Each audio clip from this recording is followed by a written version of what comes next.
Family, typical Rajput family UP की, 3 भाई और मैं।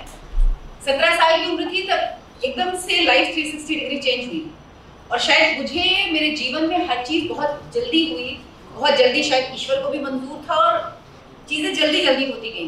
मैं 9 महीने की जगह 7 महीने में दुनिया में आ गई। उसके बाद मैंने 3rd के बाद 4th 5th नहीं पढ़ा, सीधे 6th में आ गई। 17 साल की जब उम्र हुई तो पता लगा कि मेरी शादी होने वाली है।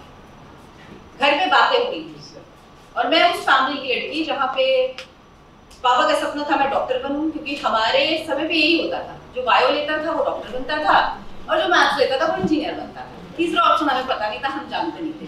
भले वो काबिलियत होना लेकिन सपने जरूर देखते थे कि डॉक्टर बनना है। मैं शायद थोड़ा ठीक ठाक थी पढ़ने में, इसलिए पापा को लगता था कि बन जाऊंगी, एक लड़की है इसको डॉक्टर ही बना दो। लेकिन वो डॉक्टर बनना तो दूर, वो शादी की बात होने लगी।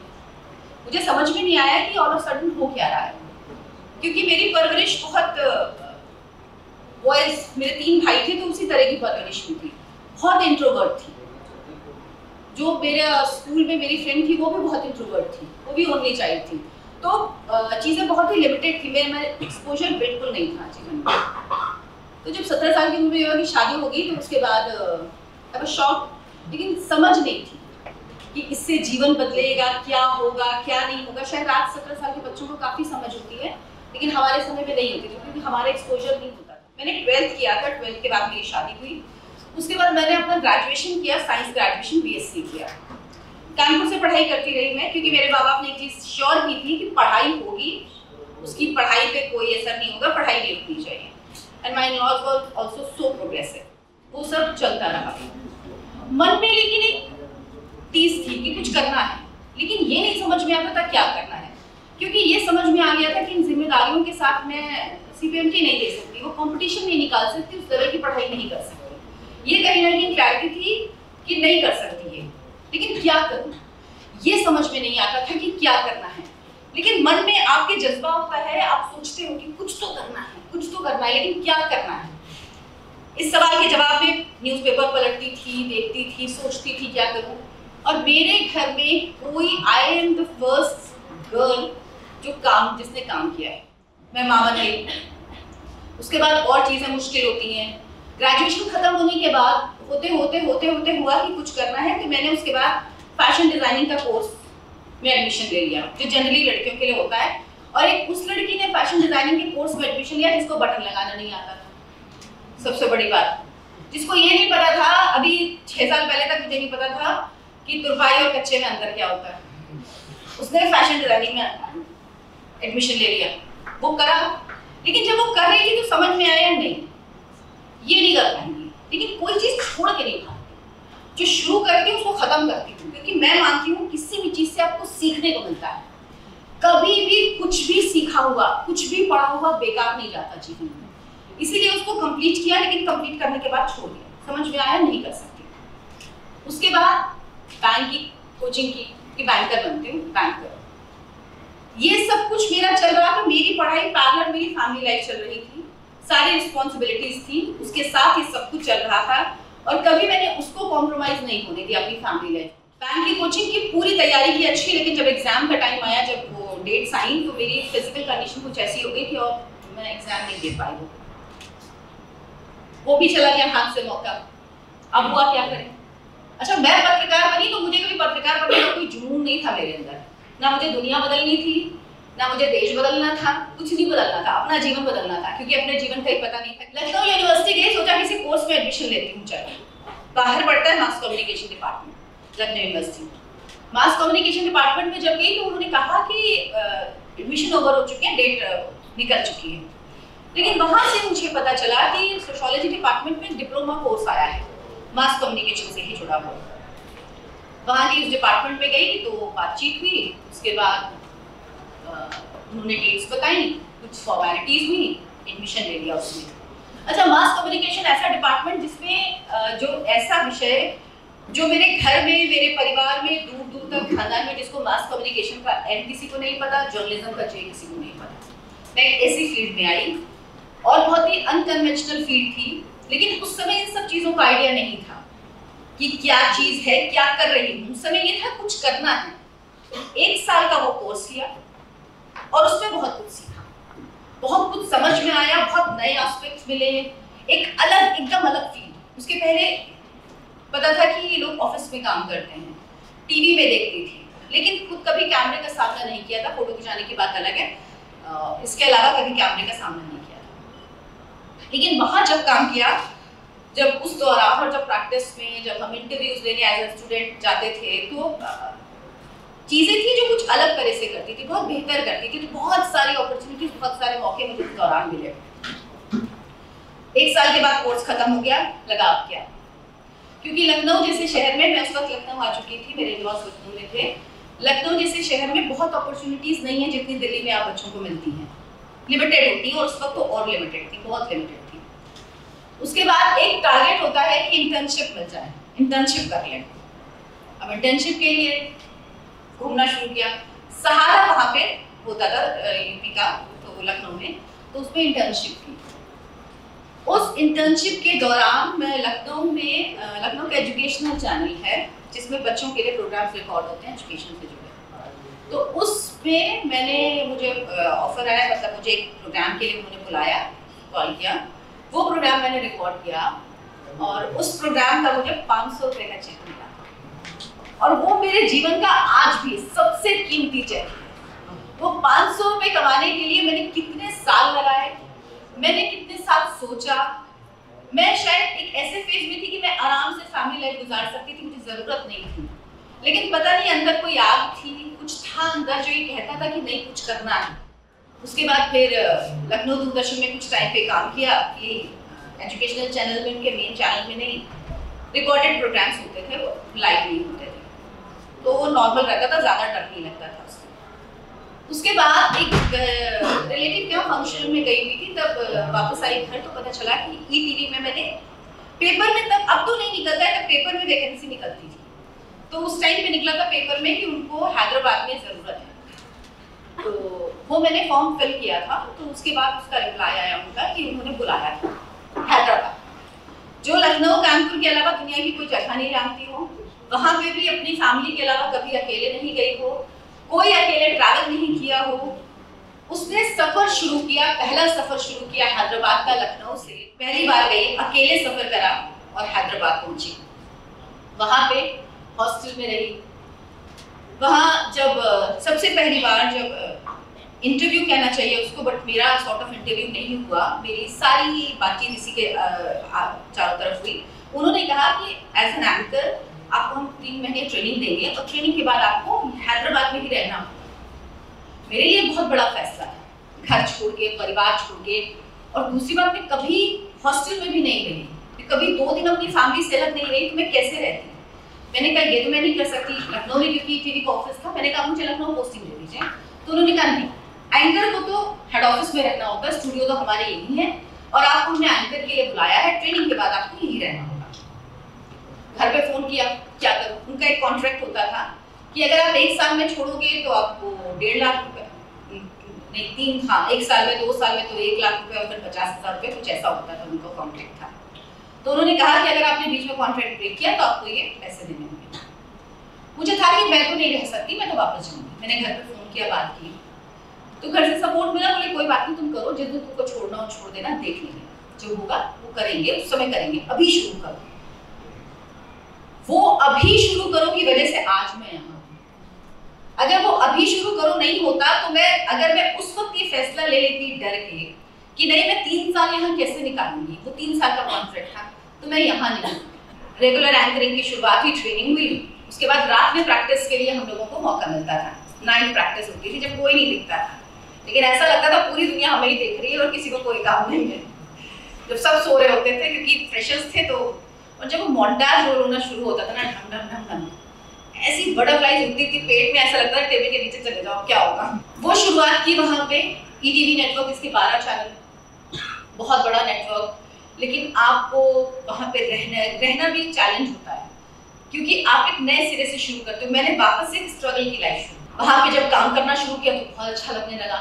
उस काम को करने के बाद लगा कि कभी ये नहीं लगा कि ये नहीं, मैं ये नहीं करना चाहती, कभी पता ही नहीं लगा कि मैं क्या कर रही हूँ, मैं इतना फ्लो में थी उसमें। बिहार का इलेक्शन था, इलेक्शन खत्म हुआ, बहुत जूनियर थी, नया नया ज्वाइन किया था, तो मुझे 1 घंटे का स्लॉट मिला था उस सिलेक्शन वाले डे में, क्योंकि जूनियर्स को नहीं मिलता है ज़्यादा टाइम। सारे सीनियर्स चले गए।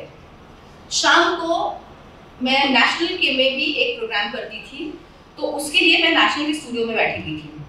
मुझे पीसीआर होता है, जैसे ये साउंड वाले हैं, सारा कुछ सिस्टम ऊपर होता है। पीसीआर आपको सारा कुछ आपके कान में ईपी लगा होता है, सारा आपको वो कमांड देते हैं कि क्या चीज़ कैसे होनी है, क्या कैसे करनी है, मतलब इसको कहते हैं ना कि हम उनके हाथ की कठपुतली होते हैं, लाइक दैट। तो पीसीआर ने मुझे फ़ोन किया कि अर्चना आप अपना फ़ोन ऑन करिए। जो हमारे डेस्क इंचार्ज थे, हेड थे, उनका फ़ोन आ रहा है, वो आपसे बात करेंगे, क्योंकि स्टूडियो में फ़ोन आपको ऑफ करना होता है। तो फ़ोन ऑन किया मैंने, तो सर आपके फ़ोन पे उन्होंने फ़ोन किया मुझे।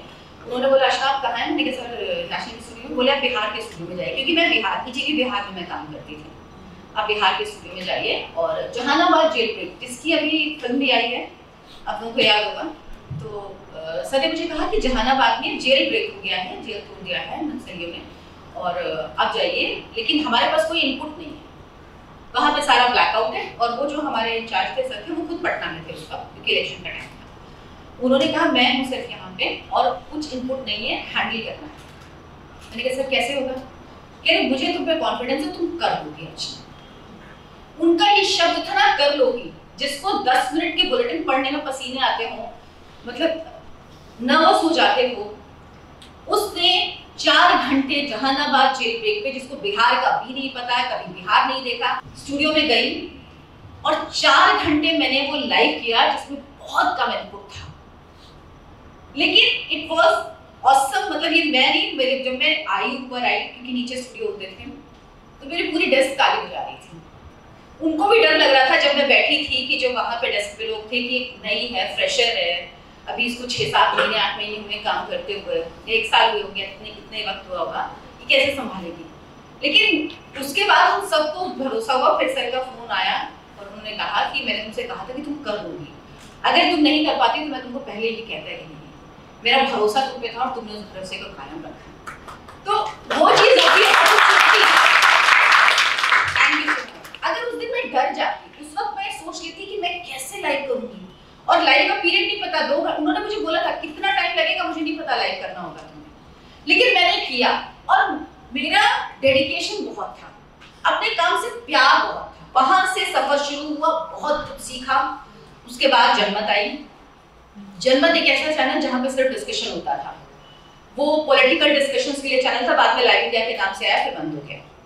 तो मैंने जनमत में 1.25 साल 1.5 साल काम किया। वहाँ मैंने बहुत कुछ सीखा, बहुत बड़े बड़े लोगों के इंटरव्यू किए, बहुत बड़े बड़े लोगों के साथ काम किया। मतलब आई फील ब्लेस्ड कि मतलब अपने करियर के शुरुआती मौके पे मुझे इतने बड़े बड़े लोगों के साथ काम करने का मौका मिला। Then I received a call from India TV. उन्होंने मुझे बुलाया, इंडिया टीवी ज्वाइन करा, लंबे वक्त तक इंडिया टीवी में काम किया और इस दौरान बहुत कुछ किया, हर तरीके का काम किया। कश्मीर में रिपोर्टिंग की, कश्मीर जब गई तो कश्मीर जाने में, और कश्मीर में भी साउथ कश्मीर, मैं साउथ कश्मीर की रिपोर्टिंग करने, जहाँ पे आपको अपना माइक आईडी भी बैग के अंदर रख के चलना होता है, राइट, लेकिन कहीं के लोग पूरे नहीं होते। मैंने वहां जाके देखा 26/11 मुंबई अटैक, जो ऐसा हादसा था जो सबको याद होगा। मेरी मॉर्निंग शिफ्ट थी, सुबह ऑफिस पहुंचना होता था 6 बजे। मुझे सुबह 5:30 बजे मेरे बॉस का फोन आया कि अर्चना जल्दी आ जाओ थोड़ा। मैंने कहा क्या हो गया? बोले अरे तुम्हें पता नहीं रात में तो कितना हो गया, मुंबई में अटैक हो गया। मॉर्निंग शिफ्ट थी, जल्दी सो गई थी, टीवी देखा नहीं था। मैंने कहा अच्छा। मैं तैयार होकर पहुंची ऑफिस पहुंची तो वहां पता लगा कि ये सब कुछ इतना बड़ा पता नहीं था, क्योंकि तब हम सब के लिए, मीडिया के लिए भी वो पहला इंसिडेंट था जो इस तरह का इंसिडेंट था।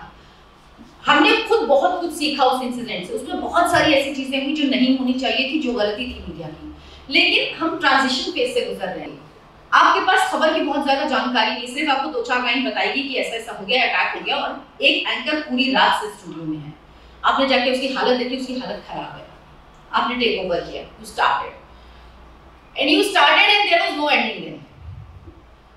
8 घंटे, 9 घंटे, 10 घंटे continuous you are doing live, सिर्फ लाइव कर रहे हो, 10-10, 11-11 घंटे।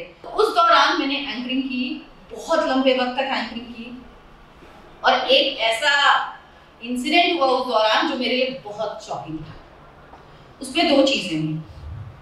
मैं ऐसे ही एंकरिंग कर रही हूँ, मेरे कान में EP लगा हुआ है। आप डॉक्टर से बात करते हो, आप डिफेंस एक्सपर्ट से बात करते हो, एविएशन एक्सपर्ट से बात करते हो, आप सिंगर से बात करते हो, बॉलीवुड स्टार से बात करते हो, सबसे बात करते हो। आपके कान में बताया था अर्चना आपके साथ ये है। एक दिन आपके कान में EP लगा हुआ, आपको पता लगता है आपके साथ आतंकवादी जुड़े नरीमन बम से। अब आप क्या करो?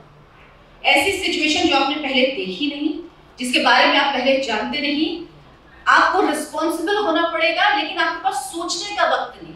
क्योंकि जब आप ऑन एयर होते हो, आपके पास फ्रैक्शन ऑफ सेकंड होते हैं उस चीज को सुन के सिंक इन करने के लिए और रिस्पॉन्ड करने में। इन तीनों चीजों के बीच फ्रैक्शन ऑफ सेकंड का टाइम होता है। आप पूछ नहीं सकते किसी से, क्योंकि अगर आपने एक वर्ड बोला, अगर मैं यहाँ पे कुछ भी बोलूंगी तो वो सब ऑन एयर जाएगा। आप पूछ नहीं सकते, ऊपर वालों का जितना मैंने उतना बताया, उसके बाद टॉक बंद कर लिया, आप झेलो तुम। तो उस लाइव कंडीशन में जब मुझे ये कहा गया, तो मेरे लिए शायद किसी को नहीं पता था उस वक्त किस तरह से बात की जानी, लेकिन मैंने सिचुएशन को हैंडल किया। I handled it well. फोनों पे लता मंगेशकर ने कम से कम 1.25 घंटे बात की, and she started crying. मेरे साथ कोई और भी एंकर थी, लेकिन ऊपर से कहा गया कि अर्चना सिर्फ आप बोलेंगी, वो नहीं। एक दिन मुझे ऑफिस में कहा गया कि ऊपर कॉर्पोरेट ऑफिस में आपसे कोई मिलना चाहता है, अर्चना ऊपर जाए।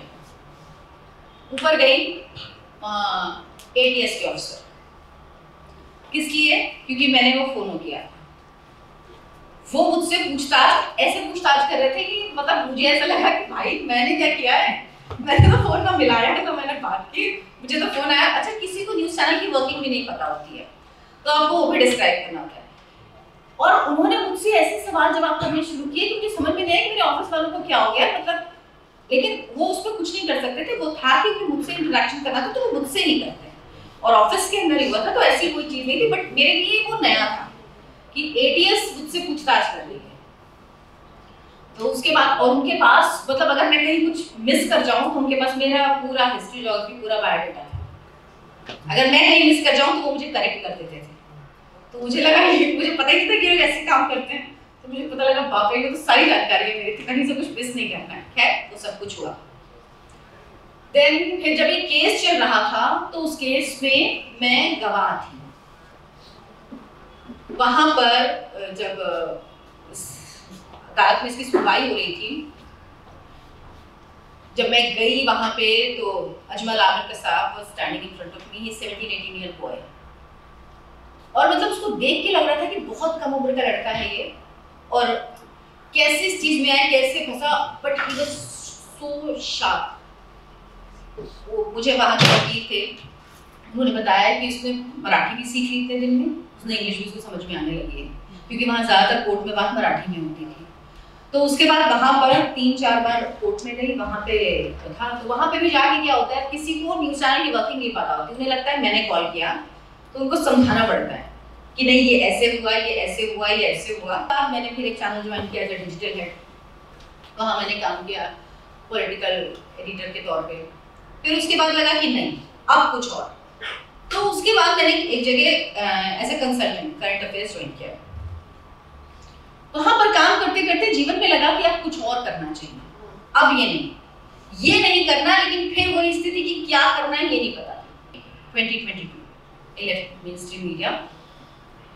फिर उसके बाद मैंने 2-3 महीने अपने आप को दिए, मैं घूमी, मैं बाहर गई, मैंने चीज़ों को समझा, जाना, अपने आप को वक्त दिया। फिर मुझे समझ में आया कि मैं काम तो यही कर सकती हूँ, कुछ और तो कर नहीं सकती। Then I launched my own digital channel. Now I'm working for my own digital channel. तो वहाँ से सफर शुरू करके यहाँ तक आए।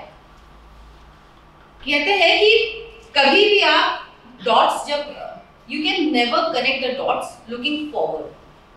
You can only connect them looking backward. इस स्टीव जॉब्स ने कहा, मैं इस बात को मानती हूँ। आज मैं यहाँ खड़ी हूँ क्योंकि वो सारे डॉट्स कनेक्ट हुए हैं, इसीलिए मैं इस जगह पे यहाँ पर खड़ी हुई हूँ और मैं यहाँ पर पहुंची हूँ। इसमें सबसे बड़ी चीज ये है कि मैंने कभी किसी चीज को हर्डल नहीं माना। अगर कुछ मुश्किलें आई तो लगा कि जीवन में मुश्किल आती है, लेकिन उनसे आगे निकलना होता है। कभी खुद को इस पे बांधा नहीं कि मैं सिर्फ इतना ही कर सकती हूँ। हम अपनी कैपेबिलिटी का 20% करते हैं, सिर्फ जितनी हमारी कैपेबिलिटी है। अगर हम उसका 60% कर लें तो हम पता नहीं कहाँ पहुंच जाएंगे। तो हम शायद अपनी ताकत खुद नहीं पहचानते हैं, वो हनुमान जी वाली जो बात है ना कि अपनी शक्ति नहीं पहचानते, वो हम सब ह्यूमन बीइंग पे लागू होती है। हमें लगता है हम सिर्फ इतना ही कर सकते हैं, लेकिन हम बहुत कुछ कर सकते हैं जिसकी शायद जानकारी हमें नहीं होती, हमें समझ में नहीं होती। तो हमेशा अपने जीवन में एक चीज याद रखिएगा कि कोई चीज आपको रोक नहीं सकती, कोई चीज आपको तब तक नहीं स्टॉप करती जब तक आप खुद नहीं उठते हो। जीवन में आगे बढ़ते रहिए, अनुभव से बेहतर कुछ नहीं सिखाता है आपको, और आप जरूर वो कर पाएंगे और हासिल कर पाएंगे जो आपने सोचा है और जो आप चाहते हैं। Thank you.